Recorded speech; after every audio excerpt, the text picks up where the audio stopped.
नवरात्रीत कन्यापूजन का करावे? कन्यापूजन कधी व कसे करावे? कन्यापूजन करताना कोणते नियम पाळावेत? अश्विन महिन्याची सुरुवात होते ती घटस्थापनेपासून. या महिन्याच्या शुद्ध प्रतिपदेपासून ते शुद्ध दशमीपर्यंत नवरात्रीचा उत्सव साजरा केला जातो.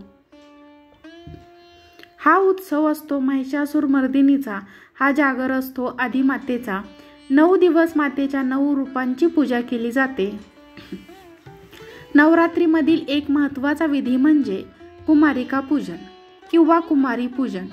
नवरात्रात किमान एका कुमारिकेचे पूजन तरी व्हायला हवे असे सांगितले जाते. काय आहे कुमारिका पूजनाचे महत्त्व जाणून घेऊया. आपल्या शास्त्रात कुमारिका पूजनाचे खूप महत्त्व आहे. नवरात्रात तसेच श्रावणात कुमारिका पूजन केले जाते.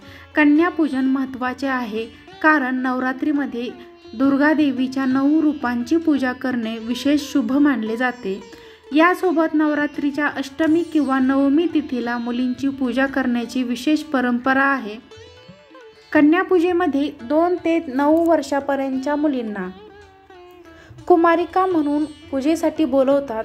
नवरात्रात खास करून अष्टमी आणि नवमीला कन्यापूजन करतात. या कुमारी पूजनाबद्दल अधिक माहिती जाणून घेऊया. नवरात्रीच्या 9 दिवसात दुर्गादेवीच्या उपासनेसोबतच अष्टमी किंवा नवमी तिथीला कन्यापूजेला विशेष महत्त्व आहे.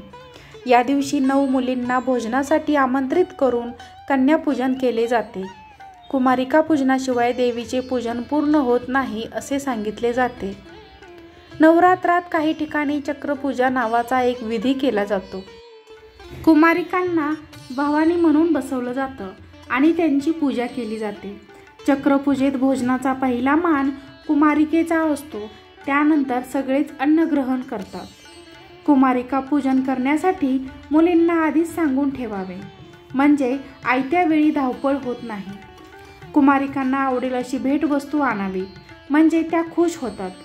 कुमारिका आल्या की त्यांच्या पायावर दूध पाणी घालून त्यांचे स्वागत करावे. त्यांना आदराने घरात घेऊन यावे. मग त्यांना हळद कुंकू लावावे आणि त्यांचे औक्षण करावे. देवीला नैवेद्य दाखवून मुलींना भोजन द्यावे. त्यात कुमारिकांना आवडणारा पदार्थ असावा. बाल्य स्वरूपातील देवीची पूजन हे देखील एका व्रताप्रमाणेच आहे. या पूजनाद्वारे मातेची सेवा केली जाते. देवी आईची कृपादृष्टी सदैव आपल्यावर राहावी आणि सगळी संकटे दूर व्हावीत म्हणून प्रार्थना केली जाते. कन्या ही देवीचे स्वरूप असतात. शास्त्रामध्ये वयानुसार मुलींना वेगवेगळ्या देवीचे स्वरूप सांगण्यात आले आहे. नवरात्र साजरी करण्याचा मूळ भाव हाच आहे की महिला पूजन असून यांचा नेहमी सन्मान करावा. श्रीमद्देवी भागवत महापुराणामधील प्रथम खंडातील तृतीय स्कंदात गट यातील माहिती मिळाली. त्यात 2 वर्षाच्या मुलीला कुमारिका म्हटले असून तिचे पूजन केले असता दुःख दारिद्र्याचा नाश होतो असे सांगितले आहे. 3 वर्षाच्या मुलीला त्रिमूर्ती म्हणतात. तिची पूजा केली असता धर्म अर्थ आणि कामपूर्ती होते. धनधान्य वाढवून वंशवृद्धी होते असे म्हणतात. तर 4 वर्षाच्या मुलीला कल्याणी म्हणतात. तिच्या पूजनाने विद्या एव सुख प्राप्त होते. 5 वर्षाच्या कन्येला कालिका म्हणतात. तिची पूजा केल्याने शत्रूंचा नाश होतो. 6 वर्षाच्या मुलीला चंडिका असे म्हटले जाते. तिची पूजा केल्याने ऐश्वर्य प्राप्त होते. 7 वर्षाची मुलगी शांभवी म्हणून ओळखली जाते. तिच्या पूजेमुळे दुःख दारिद्र्य यांचा नाश होतो. तसेच वादविवाद विजय प्राप्त होतो. 8 वर्षाच्या मुलीला नवदुर्गा असे म्हणतात. तिचे पूजन केल्यामुळे ऐश्वर्य तसेच साधनेत सफलता मिळते. 9 वर्षाच्या कन्या म्हणजे सुभद्रेचे रूप. तिच्या पूजनाने जीवनातील सर्व इच्छा पूर्ण होतात. तर 10 वर्षाच्या कन्येला श्रीमद्देवी भागवत महापुराणात रोहिणी म्हटले आहे.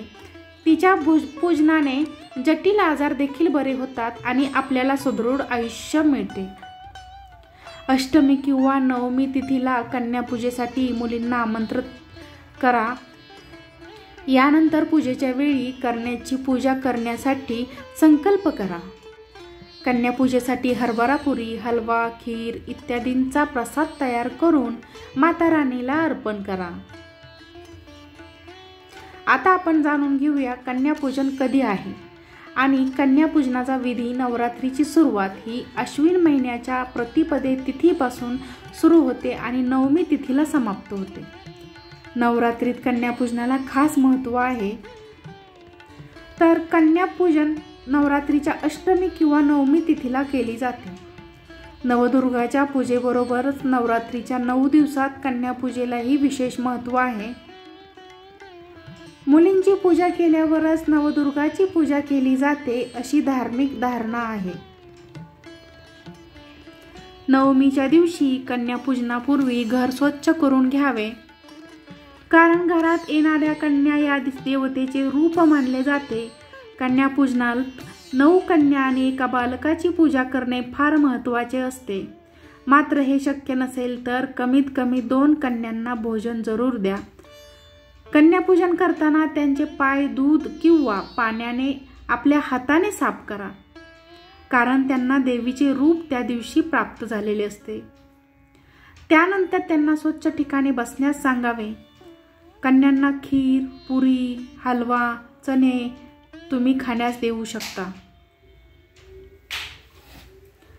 तसेच त्यांच्या डोक्यावर अक्षता टाकत त्यांना फुले आणि हळदी कुंकू लावा. आता त्यांना दान देताना लाल रंगाची ओढणी, फळे, रुमाल स्वरूपात कोणतीही भेट दिल्यानंतर त्यांच्या पाया पडून त्यांचा आशीर्वाद घ्या. असे म्हटले जाते की पूर्ण विधीनुसार कन्यापूजन केल्यास नवरात्र उत्सवाचे व्रत पूर्ण होते आणि त्यांचे फळही मिळते. यावर्षी महाअष्टमी आणि महानवमी तिथीचा क्षय झाला असून 11 ऑक्टोबर रोजी अष्टमी आणि नवमी तिथीचा उपवास आहे. तर 12 ऑक्टोबरला नवरात्र स्थापन आणि दसरा साजरा करण्यात येईल. 11 ऑक्टोबरला कन्यापूजन करू शकता. कन्यापूजेसाठी 9 मुली बोलवण्याची परंपरा आहे. मुलींना दुर्गा मातेच्या 9 रूपांची प्रतीक मानले जाते. असे म्हटले जाते की जेव्हा विधीनुसार कन्यापूजन केले जाते तेव्हा देवी माता तिच्या भक्तांना विशेष आशीर्वाद देते. घरात सुख, समृद्धी, संपत्ती नांदते.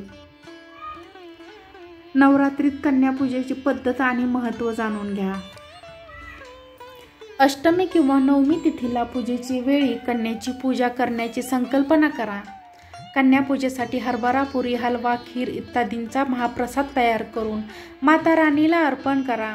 घरात मुली आल्यावरच सर्वप्रथम त्यांचे पाय स्वच्छ धुवून पाण्याने धुवावेत. यानंतर मुलींना आसनावर बसून हलवा, पुरी, हरभऱ्याची भाजी असा केलेला संपूर्ण नैवेद्य खायला द्यावा. मुलींनी जेवण संपवल्यावरच त्यांना हात धुवून पुन्हा आसनावर बसवायला लावा. यानंतर त्यांना चंदनाचा किंवा कुंकवाचा टिळा लावा आणि रक्षासूत्र बांधून त्यांच्या पायाला स्पर्श करा आणि नमस्कार करा. कंजक सोबत लांगूर हवाच. आपल्याकडे नवरात्रीत जे कुमारिका पूजन होते त्याला उत्तर भारतात कंजक असे म्हणतात. कंजकमध्ये हे 9 कुमारिकांचे पूजन केले जाते. या कुमारिकांसोबत एक लहान मुलगा असतो. त्याची हनुमानाच्या रूपात पूजा केली जाते. त्याला लांगूर असे म्हणतात. कंजक करताना कन्यापूजनाबरोबर लांगूर असणे फार महत्त्वाचे असते. लांगूरला बटुक भैरव असे म्हणतात आणि आदिमातेची पूजा भैरवाशिवाय अपूर्ण असते. कंजकचा पूजाविधी कुमारी पूजनासारखाच असतो. कुमारिकांचा मान सन्मान, पूजा केली जाते. त्यांना भोजन आणि भेटवस्तू दिली जाते. कुमारिकांचे खूप लाड आणि कौतुक केले जाते. माता राणीची भक्तिभावाने पूजा करून कन्यापूजन केल्याने माता आपल्या भक्तांवर सदैव कृपा करून सर्व इच्छा पूर्ण करते अशी धार्मिक श्रद्धा आहे. व्हिडिओ आवडल्यास लाईक करा, शेअर करा, सबस्क्राईब करा. अशाच नवीन व्हिडिओसोबत आपण पुन्हा नक्कीच भेटू. धन्यवाद.